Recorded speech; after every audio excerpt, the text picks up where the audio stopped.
یہ خانزادہ صاحب جو ہیں یہ پی ٹی آئی کے سینیٹر ہیں اور ان کی آپ اگر اکاؤنٹ پہ جائیں یہ ویریفائڈ اکاؤنٹ ہے اور ویریفائڈ اکاؤنٹ سے انہوں نے یہ ٹویٹ کی ہے اور اس اکاؤنٹ کے مطابق یہ chairman of senate standing committee on commerce official Twitter account ہے ان کا of senator Zeeshan Khanzada P T I. اب 5 ملین کا مطلب میں آپ کو تھوڑا سا آسان الفاظ میں بتا دوں کہ 50 لاکھ لوگ خیبر پختونخوا سے آ رہے ہیں یہ سینیٹر صاحب کے بقول. اور ساتھ ساتھ انہوں نے کہا نجی انٹیلیجنس ایجنسیاں, نجی کوئی جوس کی ایجنسی ہوتی ہے, گیس کی ایجنسی ہوتی ہے, کسی اور چیز کی ایجنسی ہوتی ہے, اخبار کی ایجنسی ہو سکتی ہے. یہ نجی انٹیلیجنس ایجنسیاں کون سی ہیں؟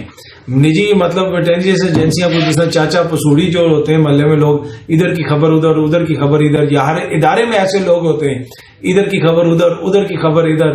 کیا وہ انٹیلیجنس ایجنسیاں ہیں؟ یہ سینیٹر صاحب نے کن نجی انٹیلیجنس ایجنسیوں کی بات کی ہے مجھے نہیں پتا, پر ان کے بقول 50 لاکھ لوگ آ رہے ہیں. لوگ تو بڑی تعداد میں آئیں گے, پر میرے خیال میں سینیٹر صاحب کی جو نجی انٹیلیجنس ایجنسیاں ہیں انہوں نے تھوڑا زیادہ کر دیا. 50 لاکھ لوگ ادھر سے نہیں آ رہے, یہ میں آپ کو کنفرم کر سکتا ہوں. اب اس میں آپ بے شک مجھے برا بلا کہیں یا جو مرضی کہیں, خان کے جلسے میں لوگ لاکھوں کی تعداد میں آتے ہیں, پر 50 لاکھ تھوڑا سا زیادہ ہو گیا ہے, اور وہ بھی خیبر پختونخوا سے. اگر یہ کسی آفیشیل انٹیلیجنس ایجنسی کی ہوتی, چاہے یوگوسلاویا کی انٹیلیجنس ایجنسی کی ہوتی, تو میں مان جاتا.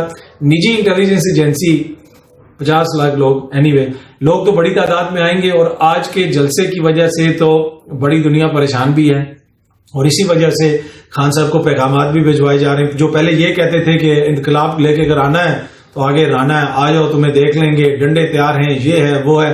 اب وہ یہ کہہ رہے ہیں مت آئیں جی, یہ ہے وہ ہے. ایون کہ اب تو مذاکرات کی آفرز بھی دی جا رہی ہیں. اور رانا ثناء اللہ صاحب نے ایک نجی ٹیلی ویژن چینل, ہاں جی نجی ٹیلی ویژن چینل کو انٹرویو دیتے ہوئے یہ کہا کہ بات چیت سے ہی مسائل حل ہوں گے, بات چیت سے ہی آپ کو الیکشنز ملیں گے. اور یہ جو رانا صاحب نے بیان دیا نا, میں اس کو کمزوری کے طور پہ نہیں دیکھتا ہوں, میں اس کو میچورٹی کے طور پہ دیکھتا ہوں. اچھی بات ہے. اینڈ آف دا ڈے یہ سسٹم اس وقت چل رہا ہے جو میں آپ کو بتا رہا ہوں, اسی سسٹم نے آرمی چیف کی تعیناتی کی ہے, یہی سسٹم سب کچھ کر رہا ہے. تو آپ اس کو مانیں, آپ کو یہ بشک نہ جو ہے وہ مجھے بشک پسند ہو آپ کو یہ, یا مجھے جو ہے وہ ناپسند ہو یہ, یا جو بھی مسئلہ ہو, جو اس وقت کام یہی سیٹ اپ کر رہا ہے اور اسی سے بات چیت ہوگی. تو اگر اس کے ذریعے مذاکرات کر کے الیکشنز جلدی آ جاتے ہیں تو میرے خیال میں وہ تو بڑی اچھی بات ہے. الیکشنز ہوں اس لیے کہ جمہور کے ہاتھ میں فیصلہ جائے اور وہ فیصلہ دیں. لیکن حکومت بات چیت کر کے باقی تو بہت کچھ کر سکتی ہے, خان صاحب کو پارلیمان میں واپس آنے کی بات کر سکتی ہے, لیکن مجھے یہ اتنی جلدی الیکشن دیتے ہوئے لگتے نہیں ہیں, اس لیے کہ الیکشن ہوگا تو پھر ان کا تو کام تمام ہو جائے گا. الیکشن انہوں نے دینے نہیں ہیں. اچھا, دوسری ایک اور چیز جو میں آپ سے شیئر کرنا چاہتا ہوں وہ ہے جناب بلاول صاحب کے حوالے سے. چھوٹی سی چیز, بلاول صاحب کی ایک پکچر وائرل ہوئی بھی. کل ایک اور چیز بھی جو میں آپ سے شیئر کر دوں کہ میری کوئی فیک اکاؤنٹ ہے ٹویٹر کا, اس کے اوپر سے ایک پکچر ٹویٹ ہوئی تھی موجودہ آرمی چیف کی, اور ساتھ محسن بیگ صاحب بیٹھے ہوئے تھے, اور اس میں مختلف چیزیں کی گئیں. اور پھر لوگ مجھے ٹیگ کر کے کہہ رہے ہیں کہ جناب آپ یہ کیا, بھائی وہ فیک اکاؤنٹ تو میرا اکاؤنٹ ہے ہی نہیں, نہ ہی میرا اس سے کوئی تعلق ہے. پھر میں نے اس حوالے سے ٹویٹ بھی کی تھی کہ میرا اس سے کوئی تعلق نہیں. اینی وے ایک اور چیز جو مجھے نظر آئی سوشل میڈیا کے اوپر کافی وائرل ہوئی بلاول صاحب کی ایک تصویر, جس میں وہ انہوں نے خود بھی ٹویٹ کی ہوئی اپنے اکاؤنٹ سے, ایتھوپیا کے غالباً وہ فارن منسٹر سے یا کسی ڈیلیگیشن سے مل رہے ہیں. اور اس میں انہوں نے جو جوتا پہنا ہوا ہے, اس جوتے کے حوالے سے کہا جا رہا ہے یہ کئی $1000 کا جوتا ہے. اتنی تو پاکستان کے لوگوں کی پر کیپٹا انکم نہیں ہے, سالانہ انکم نہیں ہے لوگوں کی, جتنی اس جوتے کی قیمت ہے. مبینہ طور پہ وہ چیزیں شیئر ہو رہی ہیں. اب وہ جو بھی جوتا ہے, جتنی بھی اس کی قیمت ہے, میرا اس میں صرف اتنا سا ہوتا ہے کہ کسی کی بھی ذاتی دولت ہو جو مرضی کرے, لیکن جب آپ پبلک اس میں ہوتے ہیں, جب جن لوگوں کو آپ ریپرزینٹ کرتے ہیں یا جن لوگوں سے آپ ڈیل کرتے ہیں, تو پھر آپ کو ان جیسا ہونا پڑتا ہے, ان کو دکھانا پڑتا ہے کہ بھائی ہم آپ جیسے ہیں. جب آپ اتنے مہنگی گھڑیاں پہنیں گے, اتنے مہنگے جوتے پہنیں گے, تو پھر لوگ اس کے اوپر تنقید کرتے ہیں, چاہے وہ آپ پہن کے میلان اٹلی میں جائیں, چاہے وہ لندن سے آپ ڈیزائنر بربری کے اور ڈفرنٹ ڈیزائنر کی چیزیں پہنی ہوئی ہوں آپ نے, تو وہ آپ دکھائیں. تو میرے خیال میں سیاستدانوں کو یہ چیز اس لیے جو ہے وہ اس کے اوپر تنقید ہوتی ہے کہ یہ وہ سیاستدان ہیں, یہ ان لوگوں کے اوپر حکمرانی کرنا چاہتے ہیں جو 2 وقت کی روٹی مشکل سے کرتے ہیں, افورڈ کرتے ہیں, جس میں 45% سے زیادہ بچے ایسے ہیں جن کو غذائی قلت کا شکار ہیں, یعنی بیلنس ڈائٹ نہیں ان کو ملتی, کہ وہ بیلنس ڈائٹ سے کہ متوازن غذا ان کو نہیں ملتی ہے.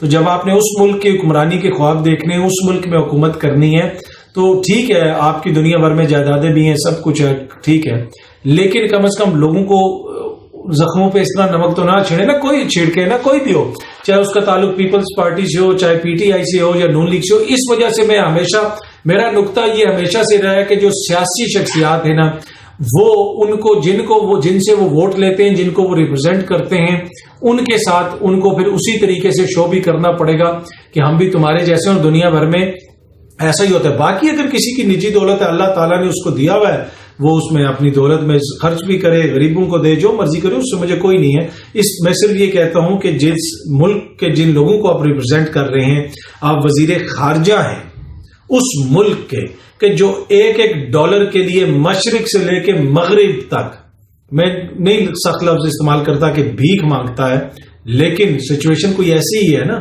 کبھی ہم کہتے ہیں 95% ڈیفالٹ ہو گیا, وہ کہتے ہیں نہیں جی 15% ہے, نہیں جی 24% ہے. یہ حالت ہے ہمارے ملک کی, اور ہم پوری دنیا سے پیسے لے رہے ہیں, اور پھر ہمارا حکمراں طبقہ وہ کیا دیکھ رہے ہیں, ان کی جائیدادیں ہیں پوری دنیا میں, تو وہ دنیا بھی دیکھتی ہے نا کہ یہ پیسے ہم سے آ کے مانگتے ہیں, اور ان کا اپنے لائف سٹائل دیکھیں ان کا کیا ہے, کدھر کدھر جائیدادیں ہیں. جس طرح وہ سینیٹر صاحب کی نجی ایجنسیاں ہیں, ان کے مطابق 50 لاکھ بندہ خیبر پختونخوا سے آ رہے, تو دنیا بھر میں جو حکومتیں ہیں ان کی آفیشیل ایجنسیاں بھی ہیں نا, وہ بھی ان کو بتاتی ہوں گی.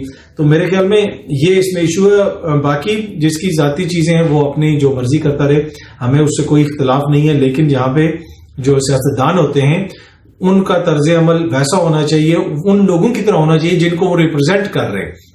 کیا سعودی عرب کے حکمرانوں سے زیادہ ہمارے حکمرانوں کے پاس دولت ہے؟ وہ دیکھیں, وہ دنیا بھر میں جدھر جاتے ہیں اپنا ٹریڈیشنل ڈریس پہنتے ہیں.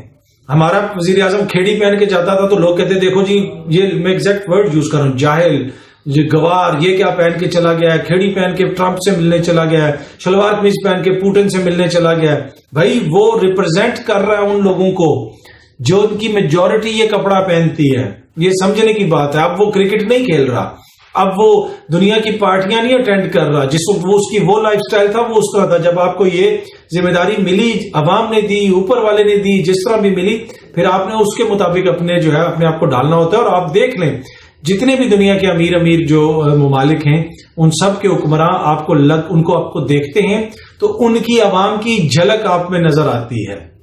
ان حکمرانوں میں وہ جو حکمران ہیں اس ملک کی عوام کی جھلک آپ کو ان کے لباس میں نظر آئے گی. ہمارے جو حکمران وہ باہر جاتے ہیں تو ایک وزیر اعظم صاحب جائیں تو وہ جو بھی پہنے ان کی اپنی مرضی ہے, پر اینی وے جو ہمارے ایک وزیر اعظم اپنا قومی لباس پہنتے تھے وہی کچھ لوگوں کو ہضم نہیں ہوتا تھا کہ کیوں جناب انہوں نے پہنا ہوا ہے. آج خان صاحب نے جو تقریر کرنی ہے, جی آخر میں چھوٹی سی چیز ایڈ کروں گا, وہ بہت زیادہ امپورٹنٹ تقریر ہے. یہ کی نوٹ ہوگا آج کی تقریر, اس سے پتہ چلے گا کہ اب ہم آگے کیا جا رہے ہیں, کس طرف جا رہے ہیں, کیا کچھ ہونا ہے, تعلقات کس طرف جانے ہیں. لیکن مجھے نہیں لگتا کہ اتنی جلدی خان صاحب کو الیکشن ملے گا ابھی تک. آگے اگلے کچھ دنوں کے اندر کیا ہوتا ہے وہ چیزیں علیحدہ ہیں. کچھ تعیناتیاں ہوں گی, پوسٹنگ ٹرانسفرز ہوں گی اداروں کے اندر بھی, تو پھر پتہ چلے گا کہ کوئی تبدیلیاں آئی ہیں یا نہیں آئیں, کس سمت میں چیزیں جا رہی ہیں. تو یہ صورتحال ہے. تعداد میں لوگ بڑی تعداد میں آئیں گے. آج خان صاحب نے کچھ باتیں وہاں پہ کرنی ہیں. خان صاحب نے کچھ باتیں جو کرنی ہیں وہ تو کچھ لوگوں کو پتا ہے, ان سے آپ پوچھ بھی سکتے ہیں, ڈسکس بھی کر سکتے ہیں.